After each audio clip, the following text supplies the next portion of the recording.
पर middle class के साथ साथ मैं दूसरा बड़ा मुद्दा जो आज इस वक्तव्य में आपके सामने पेश करना चाहूंगा सर, वो है रेलवे का। सर, रेलवे का एक अतिरिक्त बजट आया करता था जिसकी प्रथा बंद हो गई। आप इस भारतीय रेल की महत्व इसी चीज से समझ सकते हैं कि उसके लिए एक अतिरिक्त बजट सदन में पेश किया जाता था। क्योंकि अब रेल बजट पेश नहीं होता तो उस पर व्यापक चर्चा भी नहीं होती। लेकिन इस वक्तव्य के माध्यम से मैं रेल बजट से संबंधी कुछ चीजें आपके सामने अवश्य रखना चाहूंगा। इस यूनियन बजट 2025-26 में माननीय वित्त मंत्री जी ने 2,55,000 करोड़ की फाइनेंशियल एलोकेशन रेलवेज की कैपेक्स के लिए मांगी है। ये 2009 से 2014 के बीच में लगभग 50,000 करोड़ होती थी, जो आज इतने गुना 5 गुना बढ़ के 2.5 लाख करोड़ से ऊपर हो गई है। तो इस पे व्यापक चर्चा अवश्य होनी चाहिए। सर, भारतीय रेल जो भारत की लाइफलाइन कहलाई जाती थी, आज उसकी स्थिति ऐसी है कि अगर मजबूरी ना हो तो शायद कोई यात्री रेल की ओर देखना भी ना चाहे। रेल जनता का रेल जरूर बना रही है और इसका कारण यह है कि भारतीय रेल को अपनी पीआर, सोशल मीडिया कैंपेन्स और रील्स ज्यादा पसंद है, ना कि रेल की सुविधाओं को कैसे बेहतर करना है वो पसंद है। सर, भारतीय रेल एक समय इस देश के 140 करोड़ आबादी का गौरव और उम्मीद हुआ करती थी, गरीबों का सहारा हुआ करती थी।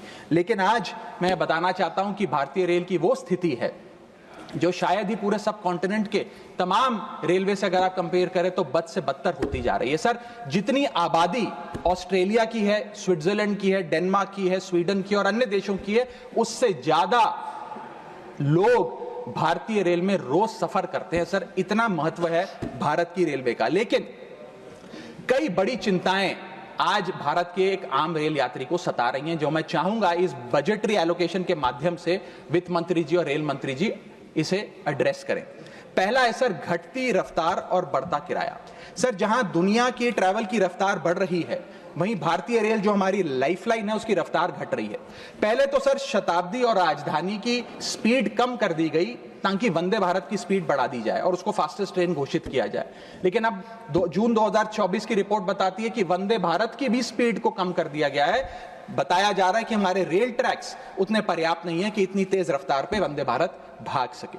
सर, आज हम विश्व गुरु बनने तो अवश्य चले हैं, लेकिन यह बात जाननी भी जरूरी है कि चीन और जापान की सबसे स्लोएस्ट रफ्तार पे चलने वाली ट्रेन भारत की सबसे फास्टेस्ट रफ्तार पे चलने वाली ट्रेन से कहीं ज्यादा तेज दौड़ती है। सर, और अगर रेल धीमी होगी तो देश की इकोनॉमी, देश की अर्थव्यवस्था का चक्का धीमा चलेगा। और किराए की तो सर क्या ही बात करें, जिस वंदे भारत का प्रचार रेल मंत्री जी करते थकते नहीं हैं, आज उस वंदे भारत का किराया इतना है कि गरीब आदमी छोड़िए, आम आदमी भी उसे अफोर्ड नहीं कर पा रहा। सर, वित्तीय वर्ष 2013-14 में एवरेज फेयर पर पैसेंजर पर किलोमीटर 32 पैसे हुआ करता था। 2021-22 वित्तीय वर्ष में ये 107% बढ़ के 66 पैसा हो गया है। सर, इतने रेल के किराए में इजाफा देखा गया है। हवाई चप्पल वालों को हवाई यात्रा कराने का वादा था सर, लेकिन हवाई चप्पल पहनने वालों को इतना निचोड़ दिया कि शायद अब वो रेल यात्रा के भी लायक नहीं रहे। सर, दूसरी समस्या है, बुरी हालात है थर्ड एसी और सेकंड एसी के। थर्ड एसी, सेकंड एसी को सर एक समय पर जनरल बोगी, एक समय पर लग्जरी माना जाता था, लेकिन आज वो जनरल बोगी से भी बुरी स्थिति में है। अगर टिकट मिल भी जाए sir third AC, second AC की, तो सीट मिलने की कोई गारंटी नहीं है, क्योंकि जैसे ही आप बैठेंगे थोड़ी देर में कोई शख्स आकर कहेगा, भाई साहब थोड़ा एडजस्ट करिए, थोड़ा सी रखिए, हमें भी बैठने दीजिए। ये वास्तविकता है। और आप सोशल मीडिया और तमाम तरीके के पोर्टल्स पर आप देखेंगे तो क्या आरामदायक सरकार, क्या आरामदायक यात्रा, आरामदायक सफर भारत सरकार आम रेल यात्री को दे रही है, वो देखकर आप समझ जाएंगे। जैसे कहते हैं ना सर, हिंदी का सफर अंग्रेजी का सफर बन गया है भारतीय रेल के एक यात्री के लिए। कई रूट्स पर आलू की बोरियों की भांति लोगों को ठूसा जा रहा है, और अगर शौचालय में भी, ट्रेन के टॉयलेट में भी सीट मिल जाए तो आदमी अपने आप को सौभाग्यशाली समझता है। सर, जहां भेड़ बकरियों की तरह भोले भाले लोगों को ट्रेन में ठूसा जा रहा है, पूरी टिकट लेकर सुविधा के नाम पे सिर्फ धक्का दिया जा रहा है, और सर हमारे देश के भोले भाले आम आदमी इसको अपनी किस्मत समझकर स्वीकार कर लेते हैं। सर, मैं तीसरी बड़ी रेल समस्या जो कि है मिसमैनेजमेंट, अव्यवस्था, उस पर आपका ध्यान आकर्षित करना चाहूंगा। सर, पहले तो रेल की टिकट मिलती नहीं, अगर मिल भी जाए आपने अगर 2, 2.5, 3 महीने पहले टिकट बुक कराई हो, टिकट कंफर्म हो जाए तो सीट मिलने की कोई गारंटी नहीं। और सर आप अपना अनुभव देखिए, जब आप सबसे पहले प्लेटफॉर्म पर पहुंचते हैं अपनी ट्रेन में चढ़ने के लिए, तो आपको चारों तरफ सिर्फ गंदगी ही गंदगी नजर आती है। अगर बुजुर्गों के साथ या घर परिवार की महिलाओं के साथ आप ट्रैवल कर रहे हैं तो एक क्लीन वॉशरूम तक आपको मुहैया नहीं कराया जाता। और हालात यह है कि लोग मजबूर हैं प्लेटफॉर्म पर अखबार बिछाकर सोने के लिए, और वेटिंग एरिया के नाम पर तो सर सिर्फ एक नेम प्लेट, एक बोर्ड लगा नजर आता है और कुछ नहीं नजर आता। तो सर ट्रेन पे चढ़ने से लेकर ट्रेन पे उतरने तक की एक बड़ी लंबी फहरिस्त है अव्यवस्था की। यहां तक कि सर आज जब इस ठंड के मौसम में एक यात्री एक लंबा सफर तय करता है ट्रेन में और सोचता है कि थोड़ा आराम कर लूं, कंबल चादर खोल के ओढ़ने का प्रयास करता है, तो उस कंबल चादर से इतनी बदबू आती है, इतनी दुर्गंध आती है, और उसके जवाब में रेल मंत्री और रेल मंत्रालय बताता है कि हम महीने में 1 बार कंबल धोते हैं। महीने में 1 बार कंबल धोएंगे तो सर सुगंध आएगी कि दुर्गंध आएगी, मैं चाहूंगा कि सरकार इसका फैसला ले। हाइजीन रिलेटेड कंप्लेंट्स में पिछले 2 वित्तीय वर्षों में 500% का इजाफा हुआ है। ये दिखाता है कि हाइजीन स्टैंडर्ड्स को कितना कॉम्प्रोमाइज करती जा रही है हमारे देश की रेल। और सर अगर प्लेटफॉर्म पे भूख लग जाए तो आपको पानी वाली चाय, गंदे तेल में तले समोसे और छोले भटूरे अवश्य मिल जाएंगे। और इसी के साथ साथ अगर आपने IRCTC का खाना बुक किया हो और रेल विभाग आपको खाना दे, तो जब वेज थाली आप मंगाएंगे तो उसमें आपको कॉम्प्लीमेंट्री मच्छर, कॉकरोच और कीड़े मकोड़े भी नसीब हो सकते हैं। जब आप वेज थाली ऑर्डर करेंगे और ये आपको नसीब नहीं होंगे तो सूखी रोटी, कच्चे चावल और पानी जैसी दाल तो अवश्य मिलेगी।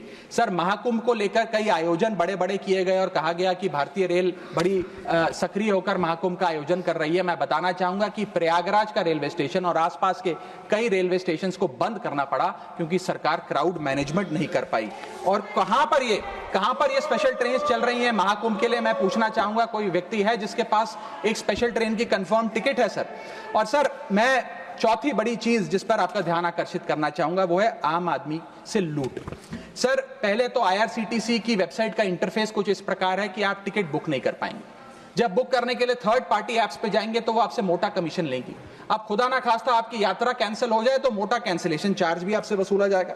और प्लेटफॉर्म टिकट की तो क्या बात करें सर, आपके सगे संबंधी अगर आपको प्लेटफॉर्म पर छोड़ने आए तो कितना प्लेटफॉर्म पे खर्चा होता है, कितनी प्लेटफॉर्म टिकट किस रेट पर वसूली जाती है वो आपको पता है सर।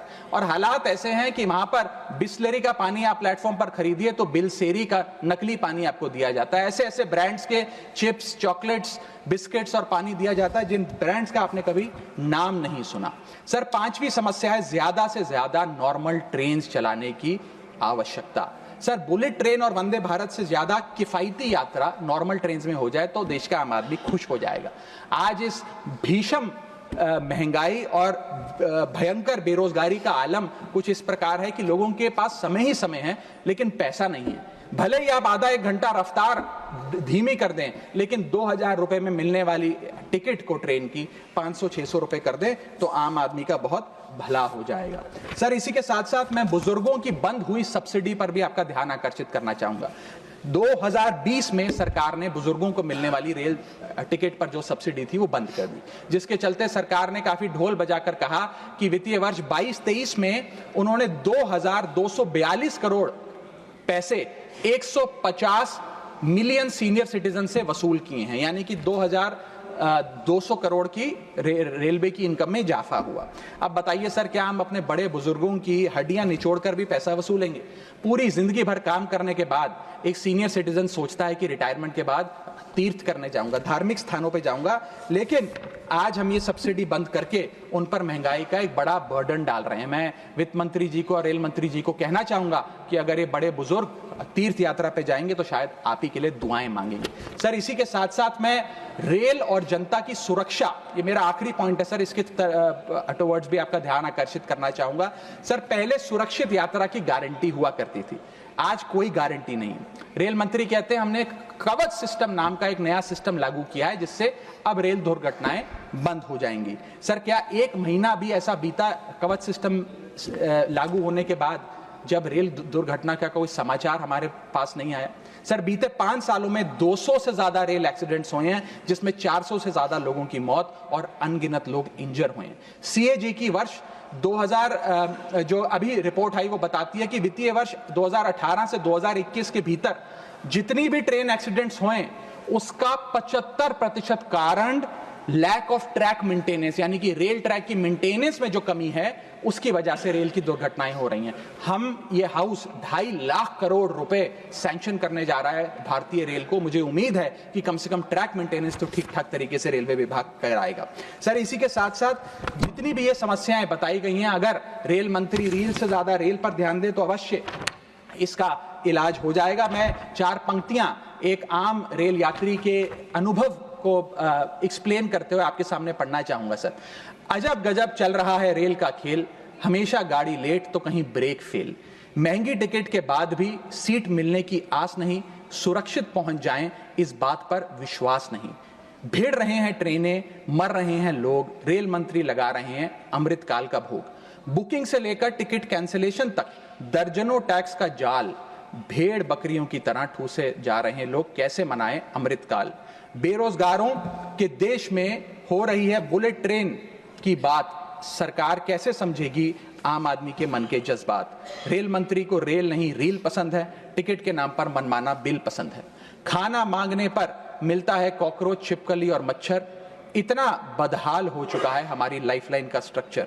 आखिर कैसे सुधरेगी व्यवस्था, कैसे बदलेंगे हालात, सरकार समझने को तैयार नहीं आम आदमी के जज्बात।